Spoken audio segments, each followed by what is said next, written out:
할렐루야. 오늘도 함께 예배드리시는 여러분들의 심령 위에, 또한 가정 위에 우리 하나님의 놀라우신 사랑과 은혜와 평강과 축복이 충만히 넘치기를 간절히 주님의 이름으로 축원드립니다. 여러분, 지난 시간에 우리는 기도의 원리이자 우리의 신앙생활의 가장 중요한 핵심 원리를 함께 나누어 보았습니다. 여러분, 무엇이었습니까? 그 나라와 그의 의를 구하라. 여러분들 천재십니다. 감격하고 계시군요. 그의 나라와 그의 의를 구하라. 그리하며 이 모든 것을 너에게 더하시리라. 정말 할렐루야입니다. 그렇죠?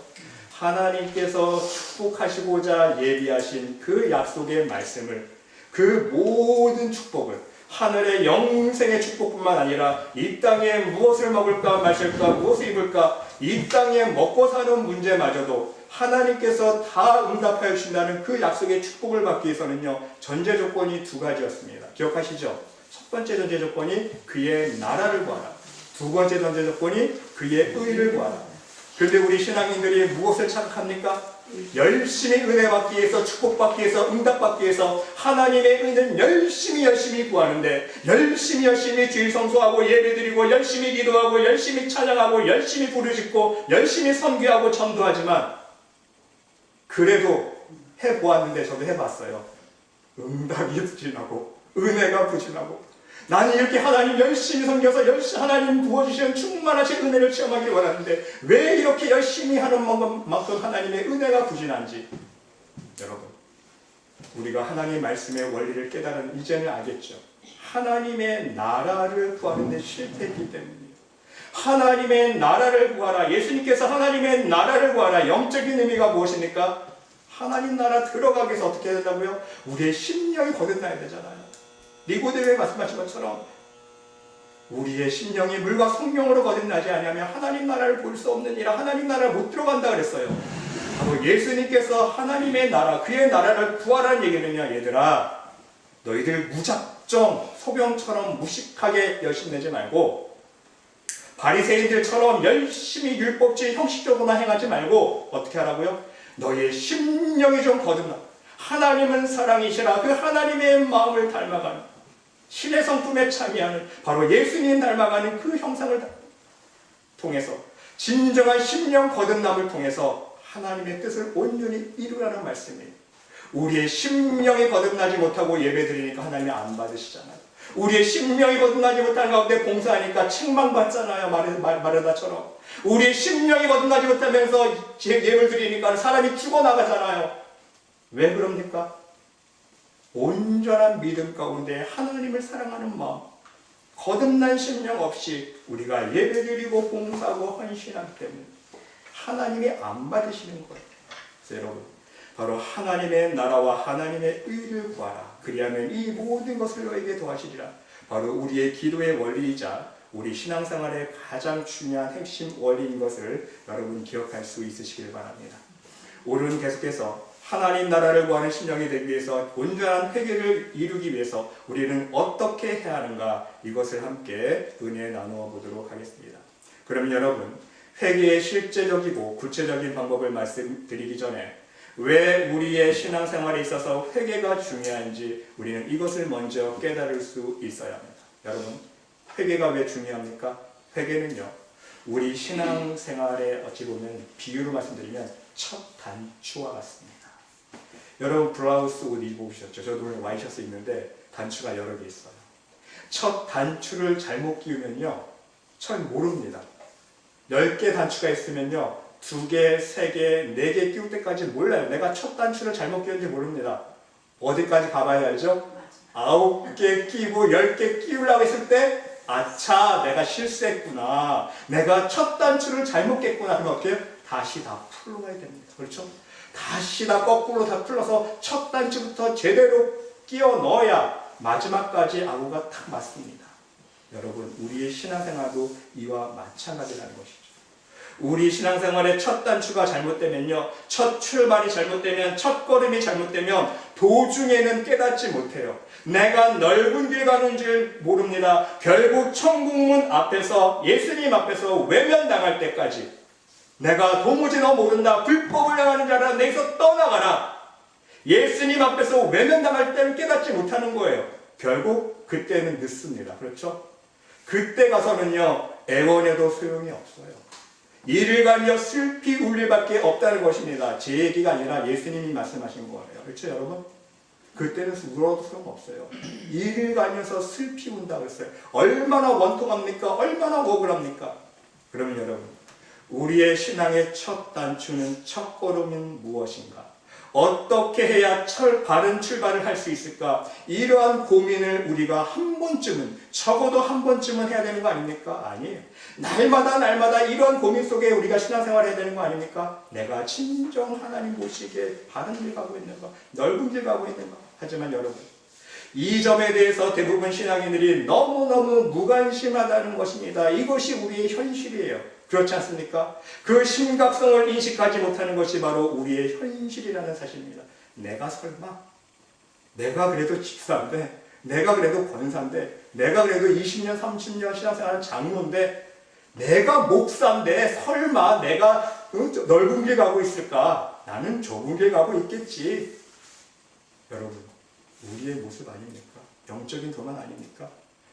여러분, 예수님께서 뭐라고 말씀하셨습니까? 좁은 문으로 들어가라 그랬어요. 좁은 문으로 들어가라. 왜? 멸망으로 인도하는 문은 크고 그 길이 넓어서 그리로 들어가는 사람이 많은데, 생명으로 인도하는 문은 좁고 길이 협착하여서 찾는 이가 적다라고 말씀하고 있습니다. 여러분, 세상 사람들이 다 넓은 길 가는 거 아니에요. 이미 하나님 믿고 있는 사람들 중에서도 청함은 받은 사람은 많지만, 예수님께서 뭐라고 말씀하시니까 택함을 입은 사람은 적다 말씀하고 있어요. 혼인잔치에 청함받은 사람은 많지만 진정 택함받은 사람, 정말 혼인잔치에 들어갈 수 있는 예복을 준비한 택함받은 사람은 적다는 거예요. 많은 사람들이 입술로 주여 주여 부르짖고 예수님을 쫓아가고 있지만, 예수님 보시기에는, 하나님 보시기에는 뭐라는 거예요? 많은 사람들이 넓은 길로 가고 있는 거예요. 왜? 길이 넓으니까, 쉬우니까, 편하니까, 회개 안 해도 되니까, 대충 살면 되니까. 그런데 예수님은 어떤 말씀하시고 계십니까? 생명으로 인도하는 문은 좁고 길이 협착해서, 왜? 십자가를 지는 고통이 따르기 때문에. 예수님 닮아가려면 내 교만, 내 욕심 죽여야 하기 때문에 그게 하기 싫은 거예요. 그리로 걸어가는 사람은 적으니라 말씀하고 있다는 사실입니다. 여러분, 오늘 이 시간 우리 하나님의 말씀을 통해서 진정한 회개가 무엇인지 바르게 깨닫고, 그 온전한 회개의 삶을 실천할 수 있는 진정한 믿음의 사람들이 될 수 있으시기를 간절히 주님의 이름으로 축원드립니다. 그러면 이제 본문으로 돌아가서 여러분 질문 하나 드립니다. 예수님께서 이 땅에 오셔서 가장 처음으로 선포해 주신 천국 복음의 말씀이 무엇입니까? 오늘 여러분들이 읽은 본문 말씀입니다. 그렇죠? 예수님께서 첫 마디 입을 열어서 선포하신 말씀이 오늘 본문 말씀이에요. 요한이 잡힌 후 예수께서 갈릴리에 오셔서 하나님의 복음을 전파하여 이르시되, 예수님 입에서 천국 복음이 첫 마디가 이제 터져 나오기 시작하는데 무슨 말씀을 하고 계십니까? 때가 찼고 하나님 나라가 가까이 왔으니 회개하고 복음을 믿으라. 믿으라. 무엇을 믿으라고요? 복음을 믿으라. 복음이 무엇입니까? 죽어가는 사망길로 걸어가고 있는 그 불쌍한 영혼들을 살려주시기 위해서 하나님께서 독생자 예수 그리스도를 이 땅에 보내주시지 않았습니까? 말씀이 육신이 되어주신 예수님을 우리에게 보내주셨어요. 왜? 예수님 안에 생명이 있기 때문에. 그것이 천국 복음이에요. 예수님을 믿으면 우리가 천국에 들어갈 수 있기 때문에. 그런데 여러분, 말씀을 잘 보시기 바랍니다. 무작정 복음을 믿어라? 아니죠.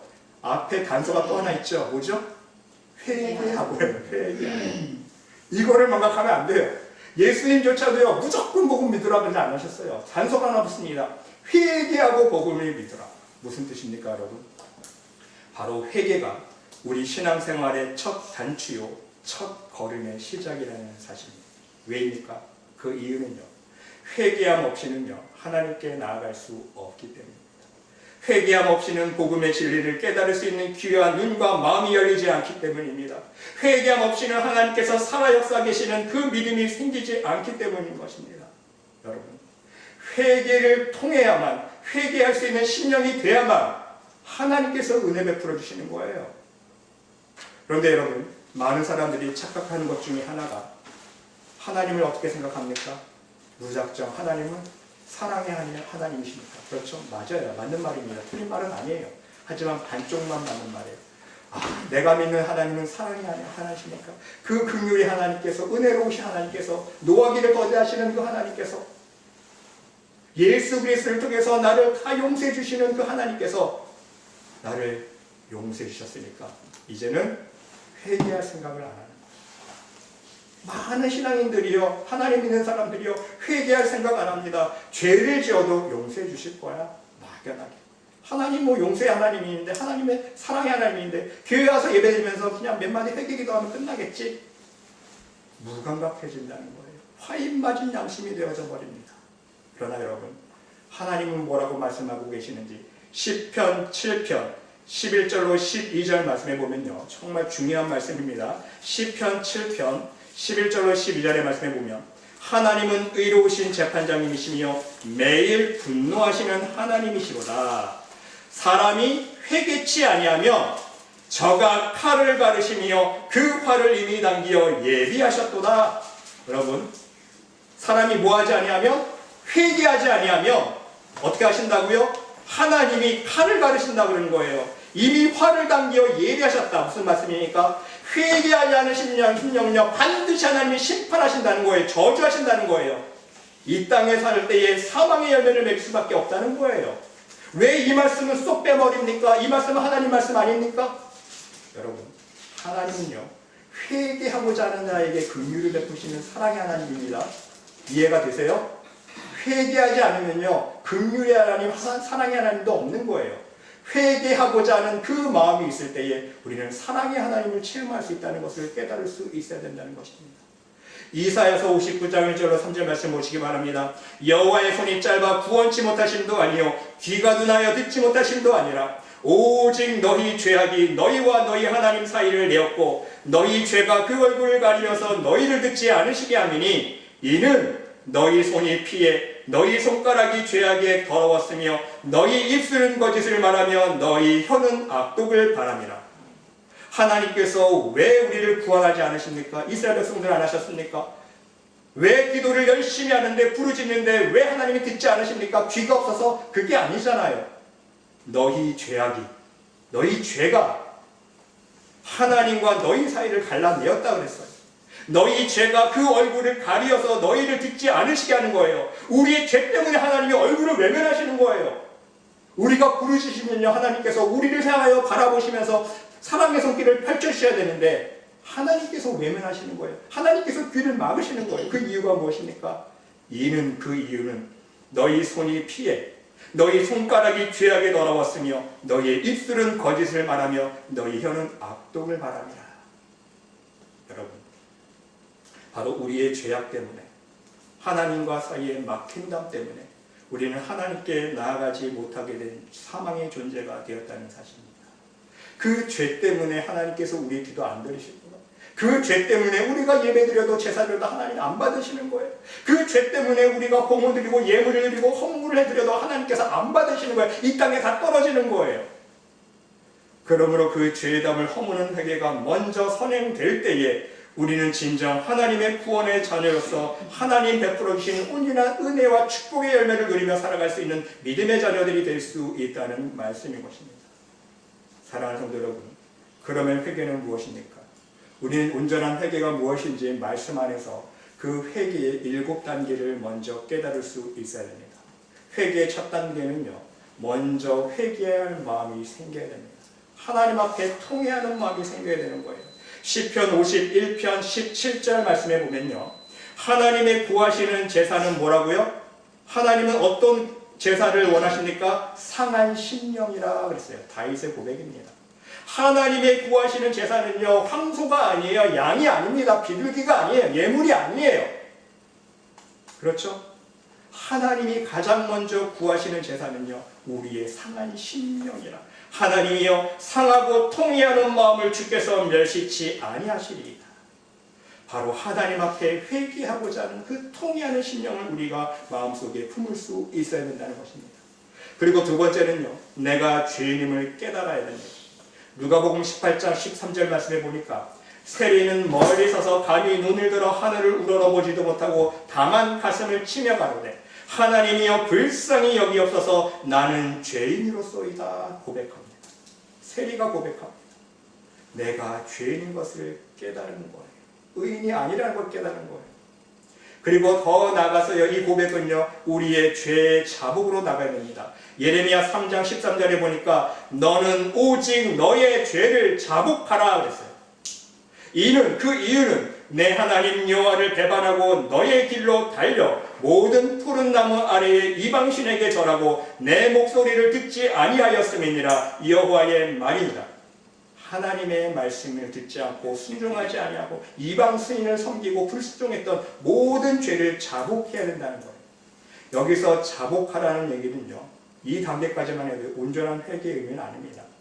헬라어 원어로 보면요, 이 자복하다라는 뜻은요 엑소몰로 게오라고 하는데 첫 번째 뜻은요 죄를 고백하다라는 뜻입니다. 입술로 고백하는 거예요. 하나님 나 이러한 죄를 지었습니다. 그리고 그 지은 죄에 대해서 인정하는 거예요. 동의하는 것입니다. 하나님께서 죄라고 하셨으니까 내가 그것을 깨닫고 내 삶 속에 이런 열매를 맺었네요. 나도 인정합니다. 내가 죄를 지었습니다. 인정하는 단계예요. 그리고 하나님과 약속하는 것입니다. 그런 의미가 원어 속에 들어가 있어요. 어떤 걸 약속합니까? 하나님, 앞으로 내가 이러한 죄를 지었는데 하나님 앞에서 이제는 이러한 죄악들을 범하지 않고 바르게 하나님 말씀대로 순종하면서 살겠습니다. 입으로 하나님께 약속의 고백을 드리는 거예요. 바로 이것이 자복하다는 헬라 원어의 엑소몰라 게오 안에 품어들어 들어있는 뜻인 것입니다. 근데 여러분, 이러한 죄의 자복을 떠나서 이제 입술의 고백을 떠나서 어떻게 됩니까? 실제로 죄를 떠나는 삶을 살아야 돼요. 그 네 번째 단계입니다. 죄를 떠나야 돼요. 여러분, 에스겔서 18장 30절 말씀해 보면 나 주 여호와가 말하노라 이스라엘 족속아 내가 너희 각 사람에게 행한 대로 국문할지라 너희는 돌이켜 회개하고 모든 죄에서 떠날지어다 그리한즉 죄악이 너희를 패망케 아니하리라. 죄악의 열매로 인하여 우리가 사망의 길로 가지 않게 되는 근거가 무엇입니까? 회개하고 모든 죄에서 떠날지어다.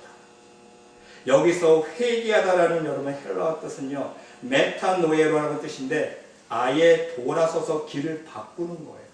여러분 길 잘못 찾았을 때 경험해 보시지 않습니까? 내가 어떤 길을 잘못 찾아서 들어갔는데 잘못된 걸 알았어요. 그러면 거꾸로 돌아서서 90도만 아니죠. 180도 돌아서서 거꾸로 돌아와야 돼요.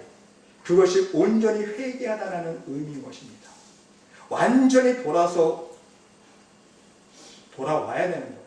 그리고 이 회개하다는 의미 속에는요 움켜쥐고 있는 것을 놓아버리다라는 뜻이 내포되어 있습니다.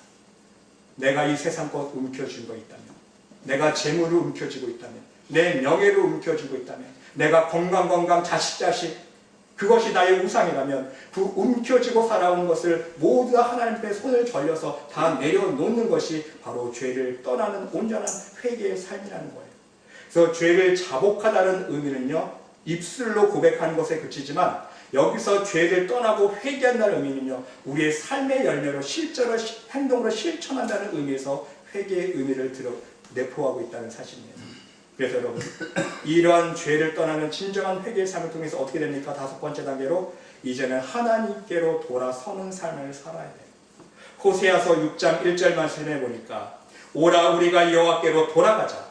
여호와께서 우리를 찢으셨으나 도로 낫게 하실 것이요 우리를 치셨으나 싸매어 주실 것입니다. 이해가 되시죠? 돌아가자라는 의미는요 단순히 그냥 하나님 앞에 향하여 가던 길만 바뀌는 게 아니라 회개의 삶을 사는 거예요. 그게 돌아가는 거예요. 하나님 앞에. 왜? 세상 가운데 불순종의 삶을 살았기 때문에 우상을 섬겼기 때문에 그것을 회개하고 하나님께로 돌아와야 돼요.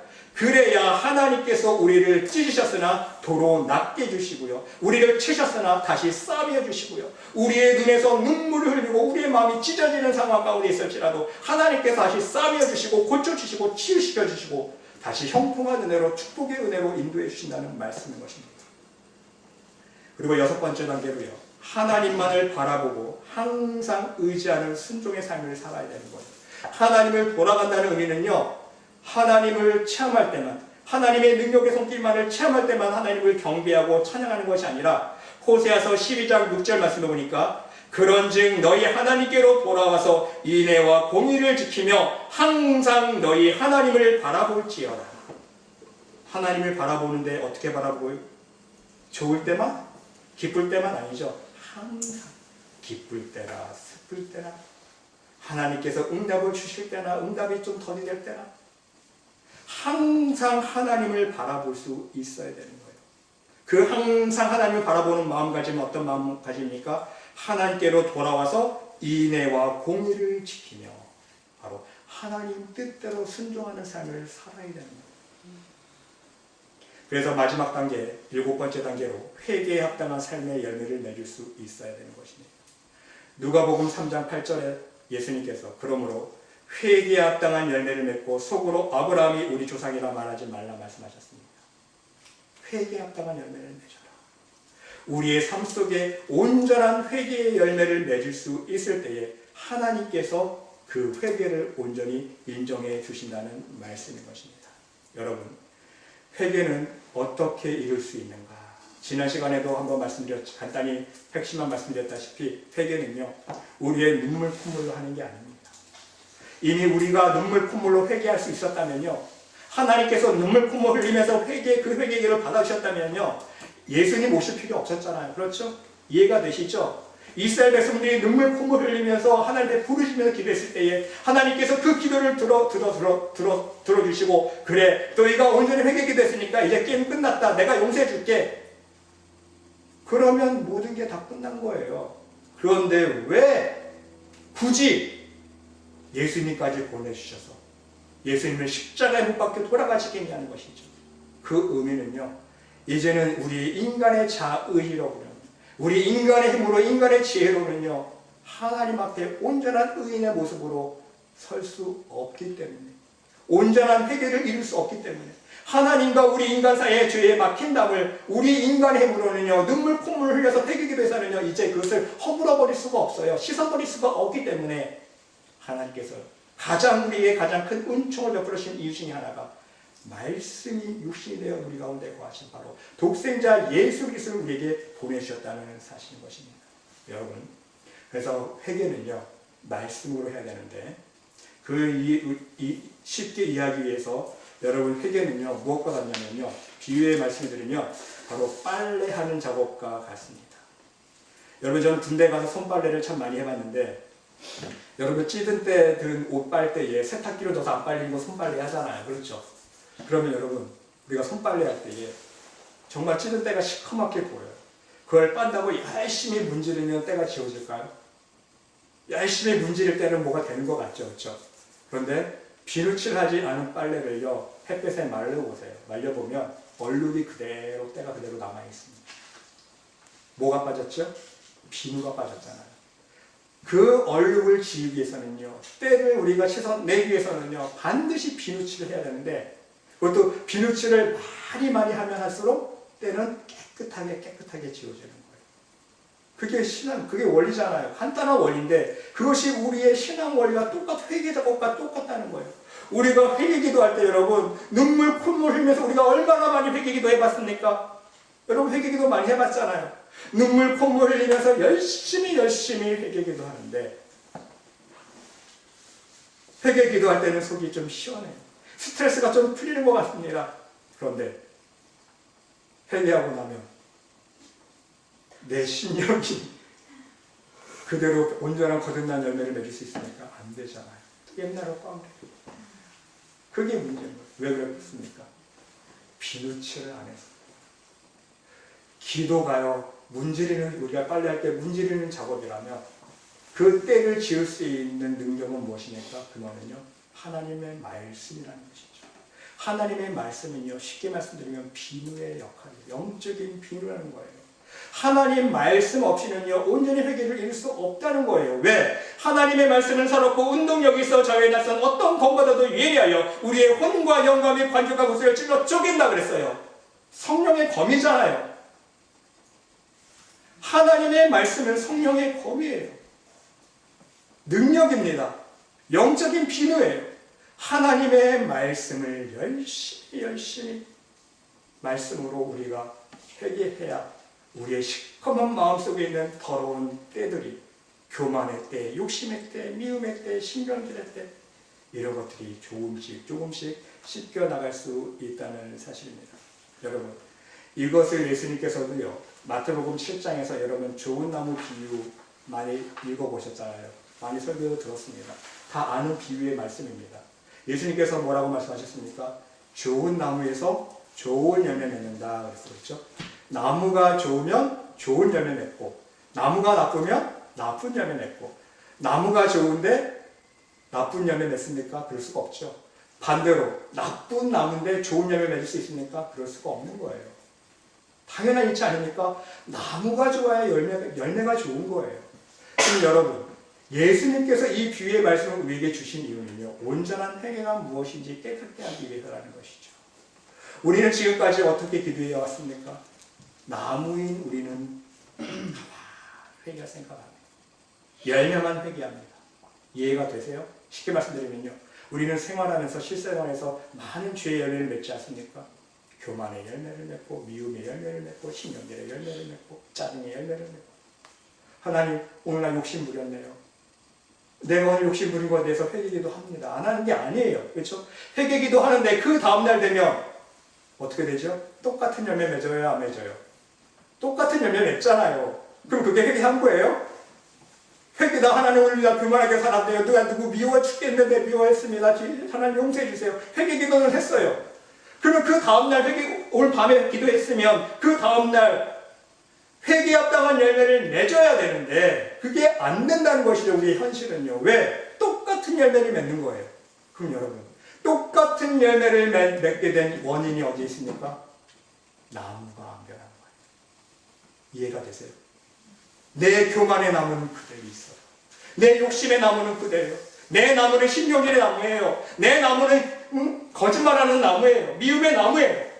나무는 그대로인 거예요. 내 교만의 나무는 그대로 놓고 교만의 열매 맺는 것만 회개해요.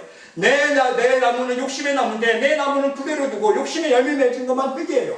나무가 안 변하니까 그 다음날 똑같은 열매를 맺는 거예요. 회개 기도해도. 중요한 게 무엇입니까? 나무가 변해야 되는 거예요. 나무가 변해야 열매가 변하는 거 아닙니까? 예수님께서 말씀해 주신 그 핵심의 원리는요, 우리의 나무를 어떤 나무 될 때까지? 좋은 나무 될 때까지 찔러 쪼개는 게 진정한 회개 작업이라는 거예요. 할렐루야. 내가 교만의 나무예요. 그러면 겸손의 열매를 맺기 위해서는 어떤 나무가 되어야 돼요? 겸손의 나무가 되어야 되는 거예요. 그럼 내 교만의 나무가 겸손의 나무 될 때까지 하나님의 말씀으로 쳐서 복종시키는 거예요.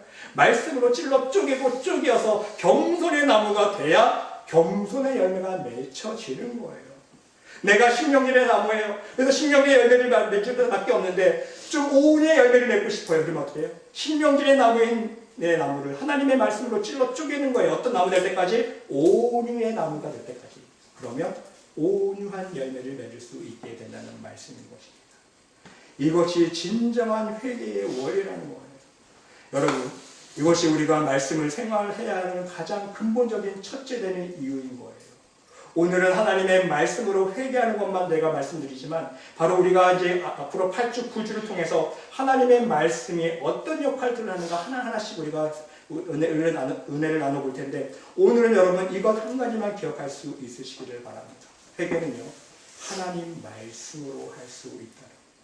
하나님 말씀으로만 우리의 죄를 실 수 있다는 사실입니다. 바로 이것을 우리가 명심할 수 있어야 돼요. 말씀으로 우리가 회개하여서 우리의 교만의 나무, 미움의 나무, 신전의 나무를 좋은 나무, 겸손의 나무, 사랑의 나무, 섬김의 나무를 만들 때에 진정한 우리의 삶 속에 성령의 열매를 맺을 수 있다는 말씀인 것입니다. 여러분, 실제 예화 하나를 소개하면서 오늘 말씀을 정리하고자 합니다. 1833년 스웨덴에서 태어난 화학자이자 발명가가 있었습니다. 이 사람이요, 1866년에 다이나마이트를 발명했습니다. 누구일까요? 여러분 다 아시죠? 알프레드 노벨입니다. 노벨상을 주장한 노벨입니다. 이 다이나마이트를 발명해서 엄청난 돈을 벌었다고 합니다. 그런데 여러분, 이 노벨은요, 늙어서도 자신의 발명품이 자, 사람들의 손에 의해서 오염되고 있다는 사실을 깨닫지 못했다고 합니다. 사람들이 그 다이아마이트를 가지고 선한 데만 사용합니까? 광산을 폭파시켜서 그것을 불을 뚫는 데만 사용하면 그게 아니잖아요. 사람을 죽이는 살상 무기를 만드는 데 사용하잖아요. 그렇죠?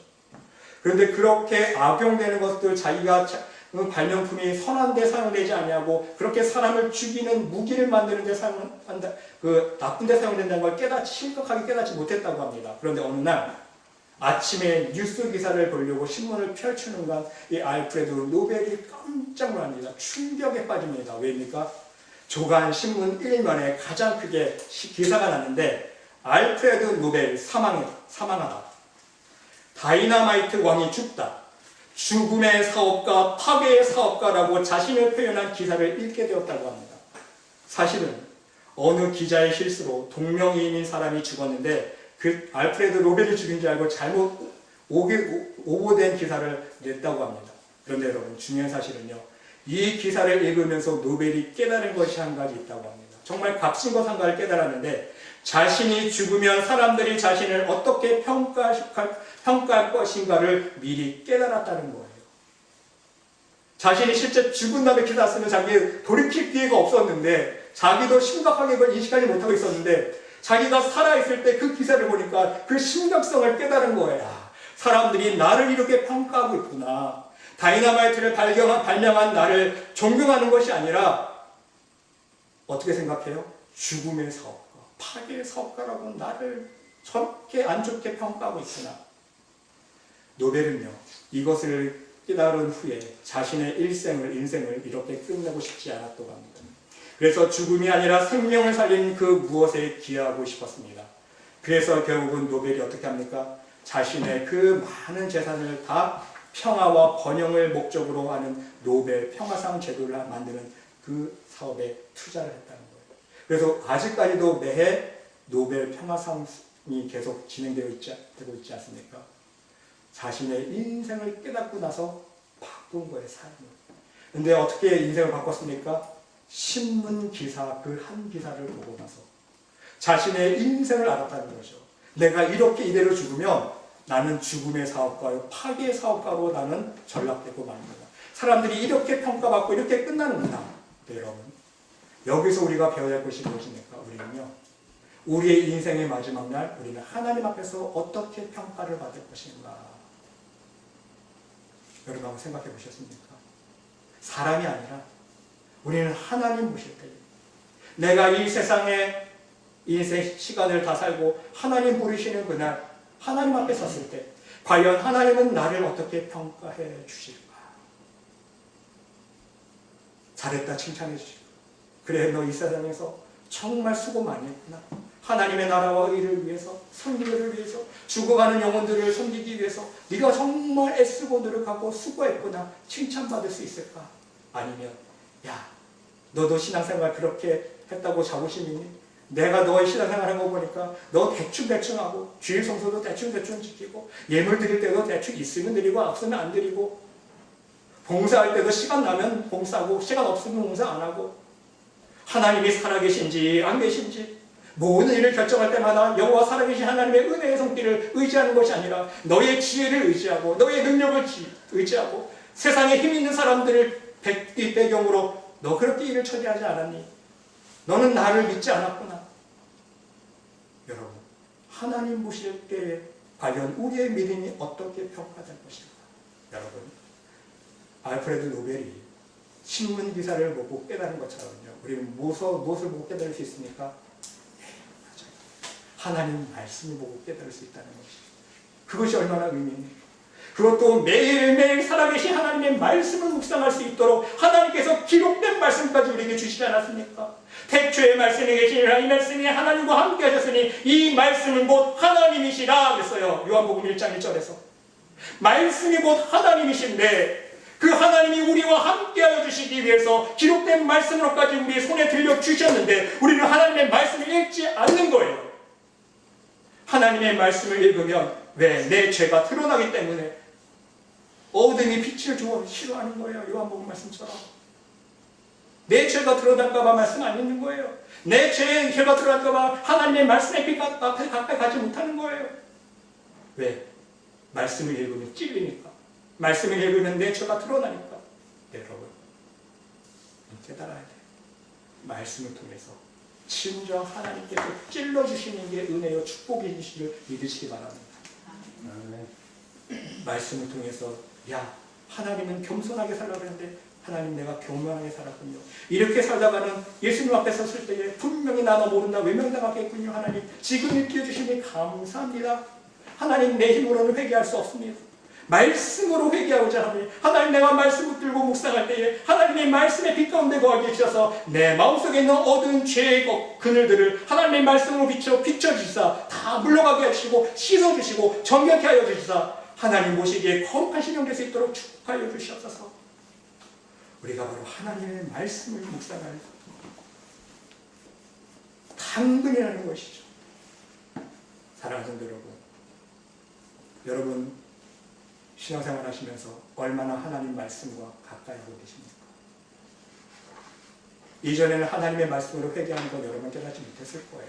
저도 과거에 그랬습니다.